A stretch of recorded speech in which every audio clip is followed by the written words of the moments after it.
시가 50억 원이면 한 1억 이상으로서 전년에 비해서 약 2배를 약간 넘는 수준의 인상이 되겠습니다. 다주택자의 취득세 부담도 늘어납니다. 1주택자가 집 한 채를 더 사면 8%, 세 번째 집을 살 때부터 12%의 취득세를 물게 됩니다. 양도세 강화는 내년 6월 1일부터 시행해 다주택자들이 안 사는 집을 내놓게 한다는 구상입니다. 정부는 부총리 주재로 주택공급 TF를 구성한다는 계획을 발표했지만 구체적인 공급 확대 대책은 빠져 아쉽다는 지적도 나옵니다.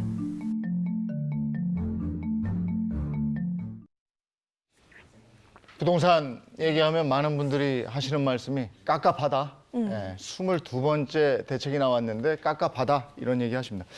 70 대책 정리 좀 해주십시오. 네, 사실 지난 6.17 대책이 나온 지 한 달도 되지 않아서 7.10 대책이 또 나왔습니다. 네. 지난 6.17 대책은 정말 내가 산 집에는 반드시 살아야 된다는 어떤 실거주 중심이었다라고 하면 이번 7.17은 정말 세금 폭탄이라고 할 수가 있는데요. 네. 일단 요약을 하자고 하면 일단 뭐 서민들의 생애 최초 물량이 늘었습니다.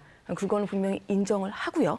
하지만 이제 세금 폭탄인데요. 일단은 집 한 채에 있는 사람들의 어떤 보유세, 종부세도 늘었고요.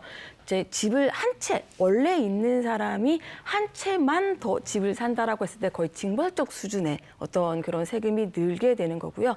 그다음에 취등록세, 그리고 각종 세금들, 그리고 특히 법인이나 임대사업자에 대한 어떤 그런 규제들이 굉장히 많이 늘었기 때문에 앞으로 시장은 이제 이 이후에는 굉장히 거래가 줄지 않을까라는 조심스러운 전망을 해봅니다. 네. 네, 말씀해 주신 것처럼 이번 대책으로 인해서 집이 한 채 있어도 네. 세금이 오른다 이런 얘기예요.